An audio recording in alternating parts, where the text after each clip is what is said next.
بسم اللہ الرحمن الرحیم۔ السلام علیکم ورحمۃ اللہ وبرکاتہ۔ میں ہوں محمد صادق شاہ اور آپ دیکھ رہے ہیں Sadiq T V YouTube channel. Bank سے قرض لینا بھی عین سود ہے، یعنی بینک سے جو لون لیا جاتا ہے، قرض لیا جاتا ہے، وہ بھی عین سود ہے۔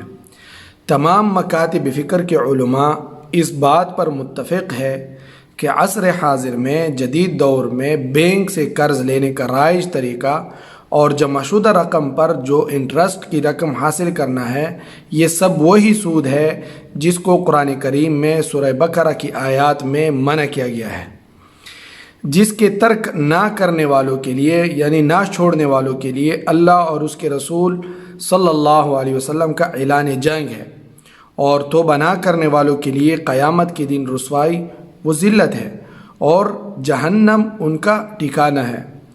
عصر حاضر کی پوری دنیا کے علماء پر مشتمل اہم تنظیم مجمع الفقہ الاسلامی کی اس موضوع پر متعدد میٹنگیں ہو چکی ہیں، مگر ہر میٹنگ میں اس کے حرام ہونے کا ہی فیصلہ ہوا ہے۔ بر صغیر کے علماء، جمہور علماء بھی اس کے حرام ہونے پر متفق ہے۔ مصری علماء کرام، مصر کے جو علماء کرام ہیں جو عموماً آزاد خیال سمجھے جاتے ہیں، وہ بھی بینک سے موجودہ رائج نظام کے تحت قرض لینے اور بینک میں پیسے رکھنے پر جو جمع شدہ رقم پر انٹرسٹ کی رقم کی عدم جواز پر متفق ہے۔ یعنی آپ بینک میں جو پیسہ رکھتے ہیں اور اس پر آپ کو جو فائدہ ملتا ہے، تو وہ اس کے جائز ہونے کے قائل نہیں ہے اور اسی پر متفق ہے۔ پوری دنیا میں کسی بھی مکتب فکر کے دارالافتاء نے بینک سے قرض لینے کے رائج طریقہ اور جمع شدہ رقم پر انٹرسٹ کی رقم کو ذاتی استعمال میں لینے کی جواز کا فتویٰ نہیں دیا۔ یعنی کہ جو دیندار لوگ ہیں اور ان کا پیسہ جو بینکوں میں پڑا ہوا ہے اور ان پر جو کچھ ملتا ہے، تو وہ بھی اپنے ذاتی استعمال میں نہیں لاتے۔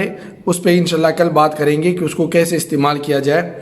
اور نہ کوئی دارالافتاء، تمام مکاتب فکر کے جتنے بھی دارالافتاء ہیں، آپ ان کے پاس جائیں، آپ کو بینک کے پیسوں پر جو رقم ملتی ہے، انٹرسٹ ملتا ہے، فائدہ ملتا ہے، سود ملتا ہے، وہ اس کے جواز کے قائل نہیں ہے، اور بینک کا کوئی بھی قرضہ وہ سود سے خالی نہیں ہے۔ تو اس پر انشاءاللہ مزید کل بات کریں گے اور اس کی قسمیں بیان کریں گے۔ والسلام علیکم ورحمۃ اللہ وبرکاتہ۔ دوستو، صادق ٹی وی کو سبسکرائب کرنا مت بھولیے، ویڈیو کو لائک کریں، شیئر کریں اور کمنٹ سیکشن میں اپنے رائے کا اظہار ضرور کریں۔